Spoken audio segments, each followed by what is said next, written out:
¿Qué papel juega la inteligencia emocional en el aula? Cuando hablamos de inteligencia emocional, hablamos de dar cabida, de reconocer, de validar y de aprender a gestionar las emociones. Las emociones nos acompañan en cualquier proceso de nuestra vida y no va a ser menos en un aula, durante el aprendizaje, ni en el proceso de enseñanza como docentes. Hemos aprendido con las formaciones que llevamos a cabo sobre inteligencia emocional que debemos dar cabida a todas esas emociones, tanto las positivas como las negativas. Cuando pensamos en inteligencia siempre pensamos muchas veces solo en un proceso racional en el cerebro, pero también se trata de saber gestionar todos esos sentimientos que tenemos. Durante la enseñanza o durante el aprendizaje surgen muchas emociones negativas como la frustración, el miedo, la vergüenza, la rabia, el enfado y otras tantas muy positivas que nos ayudan a aprender y nos ayudan a enseñar a los docentes. Por eso estamos aprendiendo y queremos seguir aprendiendo y formándonos y ayudar a nuestros alumnos a saber gestionarlas, sobre todo a aceptarlas, a aceptar que ocurren, a validarlas y a saber canalizarlas. Por eso podemos incluir muchas actividades en las que las emociones tengan un peso también en el aula y en general, tanto como docentes como alumnos, poder lidiar con todas esas emociones y darles cabida durante el proceso. Para mí, la inteligencia emocional llevada al aula significa ser consciente de mis propias emociones, tanto antes como durante como después de la clase, y aprender a gestionarlas. Y desde ahí ayudar a mi alumnado a tomar conciencia de sus propias emociones y a saber llevarlas para que las emociones negativas ocupen el espacio que tienen que ocupar porque son naturales y son necesarias, pero que puedan dar cabida también a las emociones positivas.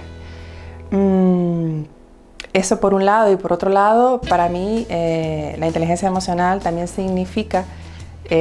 tomar decisiones pedagógicas desde la empatía en función de los estados de ánimo, los estados emocionales que veo en el aula,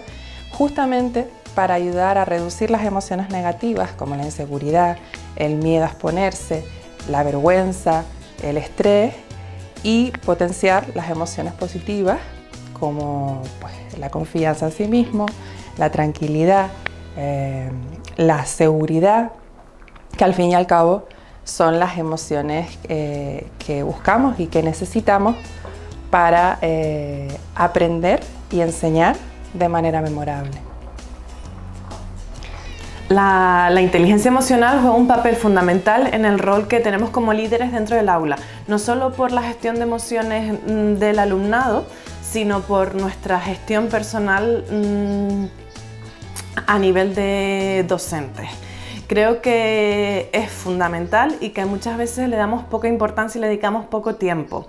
Por poner unos ejemplos, creo que la mayoría del profesorado peca de ser muy perfeccionista y muchas veces le dedicamos más tiempo a la confección de actividades o el diseño de tareas que a la reflexión interna para saber en qué punto estamos, qué nos preocupa, cómo nos encontramos, qué nivel de energía tenemos para poder llegar al aula en un buen estado físico y emocional para poder darle lo mejor de nosotros mismos al alumnado. Entonces, creo que a esto le deberíamos también dedicar un tiempo cuando nos preparamos una clase, a esa reflexión interna.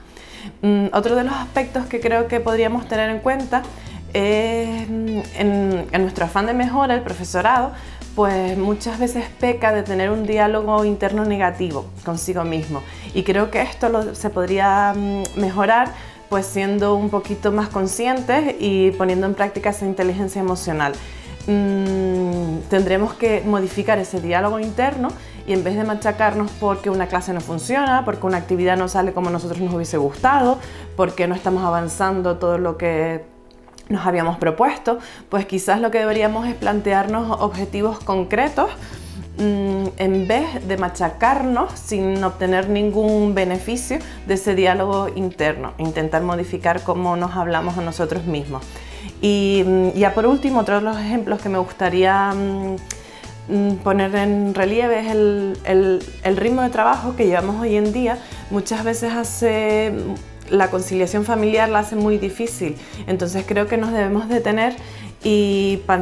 pararnos a pensar en cómo conciliar ese yo personal nuestro con nuestro yo profesional, que tenemos que encontrar un punto medio y donde sea sostenible en el tiempo y donde el estrés y el ritmo de trabajo y la presión laboral no nublen los aspectos positivos de la docencia y aquello que nos llamó para dedicarnos a esta profesión,